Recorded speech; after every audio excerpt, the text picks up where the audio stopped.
Arlo Perik Beis Mishnah Zayin. Mishnah Daled had told us the Chiddush that when something is a mechametz or a metabel, then it is not subject to the normal dinim of bittul. In other words, even if there is more than the normal required quantity to be mevatel, but since it's a mechametz or a metabel, it's not batel. Mishnah Vav had begun to point out the difference between min b'minoi and min b'she'enoi minoi, telling us that min b'minoi is always lahachmir, and min b'she'enoi minoi is pa'omim lahokel and pa'omim lahachmir. It had given us an example of min b'minoi being always lahachmir, and now Mishnah Zayin is going to tell us about min b'she'enoi minoi being pa'omim lahokel and pa'omim lahachmir. The key point that we had seen in Mishnah Vav about min b'minoi is that there were two factors at play. One was whether it's yesh boi kedei lechametz or ein boi kedei lechametz, and the second was whether yesh boi lalus be'echad umeo or ben she'ein boi lalus be'echad umeo, which meant that sometimes there was a catch-all.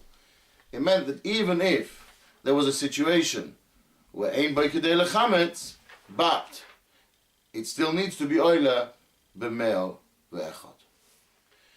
Mishnah Zayin tells us that in lahokel, that in min b'she'enoi minoi there is really only one factor. Lahokel or lahachmir min b'she'enoi minoi keitzad. How do we find that min b'she'enoi minoi can result both in lahokel and lahachmir?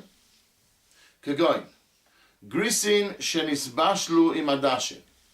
You have barley, grains of barley, that have been cooked together with lentils. V'yesh b'hem b'noisen tam. The key factor here is it noisen tam or not? Is it noisen tam in the overall mixture or not? Bein sheyesh b'hem lalus be'echad umeo, uvein she'ein b'hem lalus be'echad umeo osor. Since the key factor is whether it's noisen tam or not, then it doesn't make a difference whether it's oile be'echad umeo or ein oile be'echad umeo. If it's noisen tam, then it will always be osor. Ein b'hem b'noisen tam, wenn sheyesh b'hem lalus be'echad umeo, uvein she'ein b'hem lalus be'echad umeo mutter. If there's no noisen tam, then it will always be mutter. That's Mishnah Zayin, really simply put.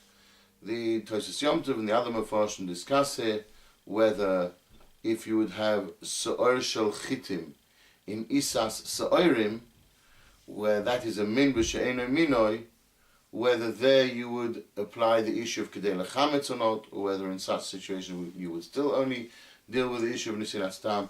You can look in the Mefarshim to see that further.